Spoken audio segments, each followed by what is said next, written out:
I love you already. This is fantastic. So, you know, I follow instructions. They said, feel free to use the logo on your first slide. There it is, right? So I sort of, thank you. I call my talk Future Med Ed. And it's really important that we think about that, because all of the stuff that you talked about today and all of the stuff that you're going to talk about for the rest of this week will have to be incorporated to some degree in medical practice. Agree? And most of the physicians that will have to incorporate this probably aren't here today, right? Because there's, what, 600,000 or so practicing physicians in the U.S. and lots more around the world. They're going to need to incorporate this. How do we do that? That's what I do for a living. I work in continuing medical education. It's a very interesting thing. We'll talk about what the definition of that is in a moment. I'd like to thank the organizers for having the courage to invite me, because I'm not your typical future med faculty.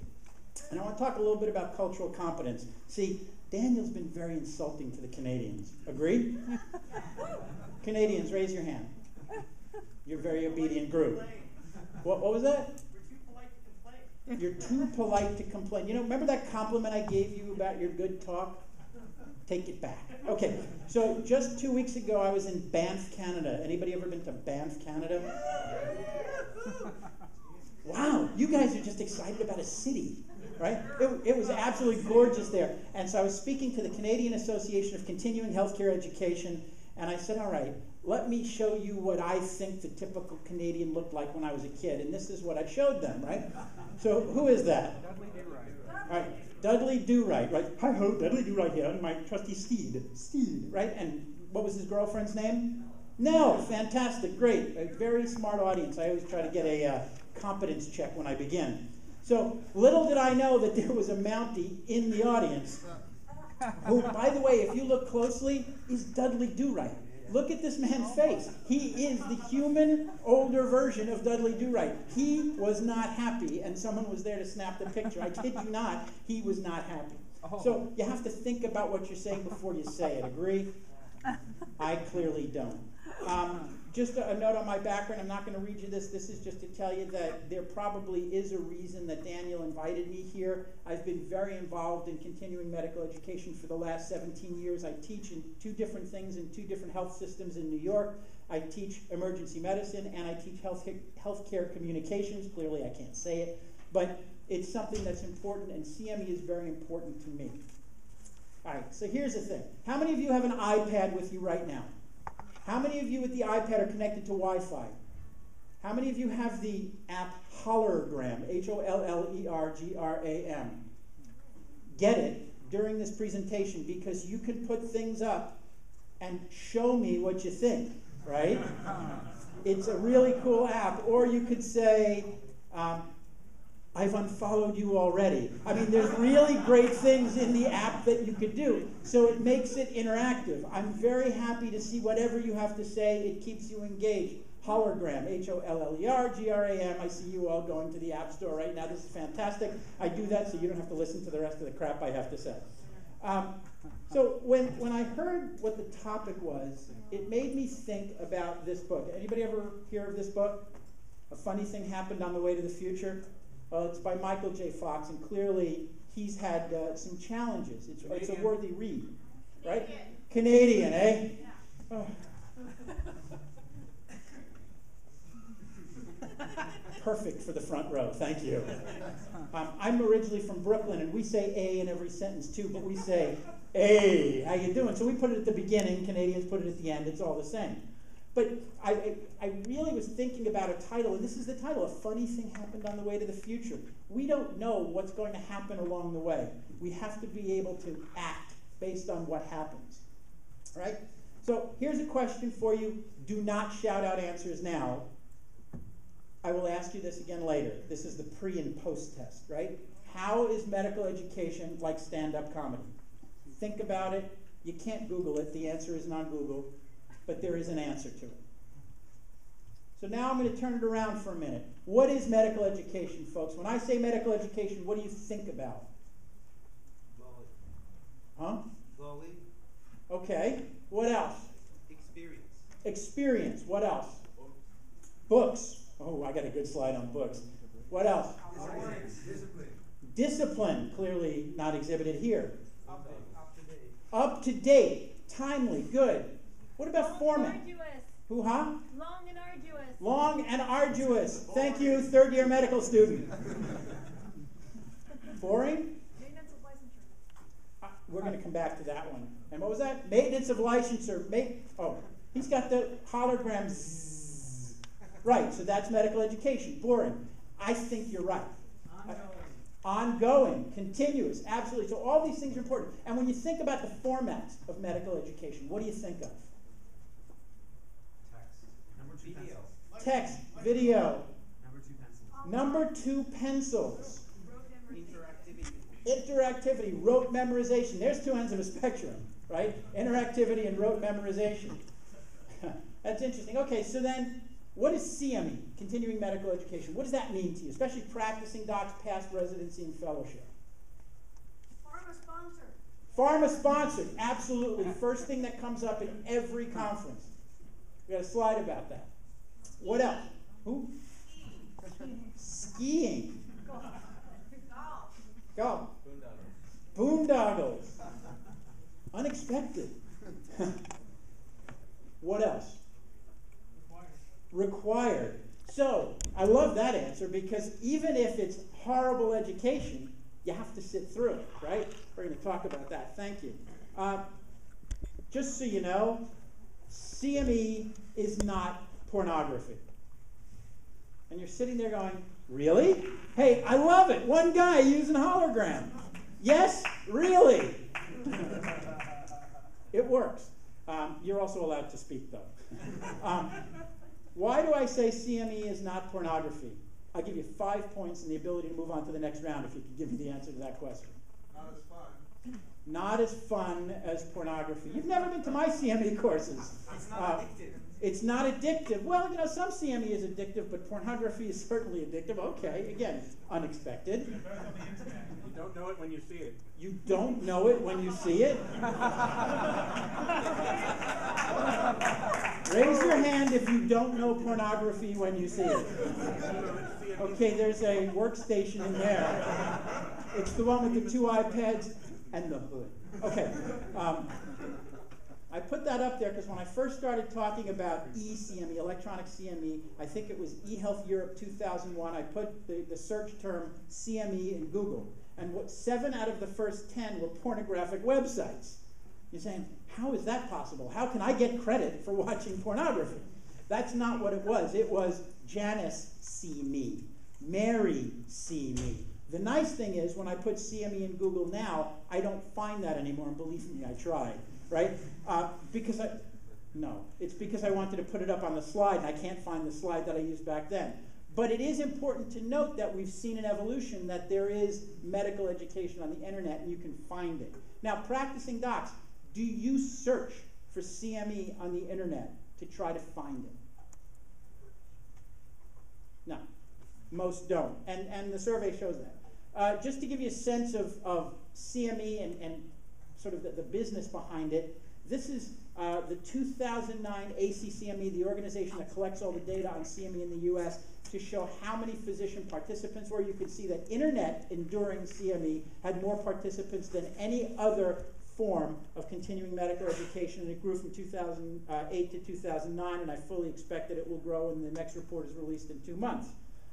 However, the number of live courses outnumbered the number of internet activities, so that just means that more people participated in internet activities than participated in live activities, and that certainly goes to the root of the role of technology. And certainly, it's not a small business. It has been as high as over $2.5 billion in the United States alone, to the point of the lady in the back. Fully half of that is typically supported by the pharmaceutical industry, but there's also another half that isn't.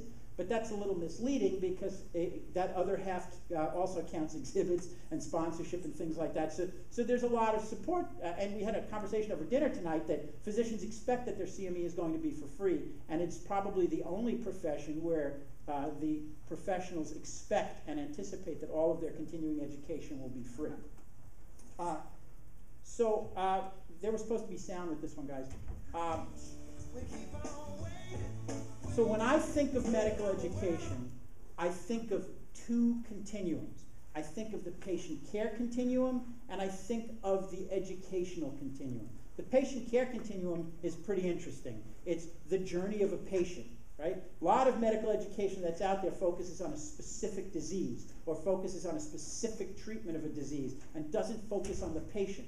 How many physicians does the patient see? How many visits are there? Are there issues in transition of care? That's important to think about when you're thinking about continuing medical education. And there's also that continuum of education for physicians. I like to say it's the 4 + 4 + 40 formula. 4 years of medical school, 4 years on the average of residency training, and then 40 years of practice. During the first 4 years of medical school, you know everything you're going to do. You know what the structure is. During the next 4 years of residency training, or 5 or 9 if you're 11, whatever you choose to have your subspecialty be, you know structurally what you have to do. And then you're done. And you're sent on your way, and you're told you have to maintain your license, you have to maintain your board certification, you have to keep all this stuff up, and you're on your own finding the education. It's scary to think that the longest part of a physician's training continuum is the one that has the least structure, and it's in the hands of the physicians to try to find. Think of it this way. In the United States, as a provider of CME, I can give CME credit to an obstetrician who goes to a course on prostate cancer. Thank you. Think about it. How many patients will an obstetrician see that has a problem with their prostate? I'm going to bring up Google, you know, that Google man and the Google woman. If you can find a prostate on a woman, you get a prize. Think about it, though. I could go to Wikipedia, and I can change the incidence of prostate cancer in women, briefly. Right? I can say the incidence of prostate cancer in women is on the rise, and it will be there. And if somebody does a search and goes to Wikipedia, it's there until somebody cleans it up. That frightens me a little bit. Wait a minute, Doc. It's a Canadian again. So, I think when we think about medical education and think about the future, we have to look at the past. It troubles me to think, by the way, that the 80s was the past, right? Now, I know the average age in this room is probably young, so that the 80s does seem like the past, but to me it's not. To me it's very recent. Right? Right, thank you. But I want to go way back, way back. Who said, I cannot teach anybody anything, I can only make them think? I just said it. Who said it before me? Who said it in about 400 BC? Thank you, Socrates. Here he is in the Louvre. I don't know if that's his death mask, but I guess he died with a pimple on his nose. But Socrates, he held up no way. One guy, you know, 1 out of 70 is not bad, because I bet more than one downloaded it, but only one's using it. Thank you. But he had this way of making you think, the Socratic method, right? This was good teaching, because what did the teaching start with? I just did it. What did the teaching start with? A question. Ask what people need to know. Start the dialogue. How many of you have been to an educational course where the person leading the course, the teacher, the expert, assumed that your educational need was something very different than what your educational need really was? You went into a room expecting to learn something about a topic, and then they came in and out of left field did not ask, and that's not cool, right? We need to do that better. You ever hear this expression? They don't know what they don't know. In CME, this is what we believe, this is what we live for, right? Because every audience of learners has a mix of people who are highly competent, some who are less competent, who are highly confident, who are less confident. By the way, it's just as scary to have a highly confident, minimally competent physician as it is to have a highly competent, minimally confident physician. We have to, as educators, ask and find out what they know and teach to fill the gaps of what they don't know. That's why I asked you guys questions. What is medical education? What is CME? I wanted to make sure that I knew what your level of understanding was. And I wanted to engage you a little bit. Do you prefer education that's engaging or someone talking down to you from the stage? Who? Somebody likes talking down from the stage? Well, oh, okay. So I think I just screwed up all the videotaping because I came down here, but I can't help it. So when I think, remember I asked you what's medical education? This is what I thought it was when I was a student, right? Everybody wear a white coat, everybody go around, everybody wear a tie, right? And everybody listen to the man in the front of the room because he knows everything. Is that what medical education is? No. In fact, we got to turn that upside down, don't we? We have to have the students actively participating in telling people what it is they need to know. We also need to engage the patient earlier. The patient has to be an active part of medical education, right? You're going to hear from e-patient Dave, you're going to hear from e-patient Dave. Dave, wave in the back of the room. That's Dave tweeting back. How are you? Dave's going to tell you about what it's like to be a patient involved in his own care. I'm going to tell you it's important that the physicians need to understand what those participatory patients, those e-patients, are doing so that they can better care for those people. Now, what's the difference between this guy? Now, there was somebody from Singapore here, right? That's National University of Singapore in January. I did a class there. So what's the difference between this, and don't tell me some are upside down and some aren't, and this?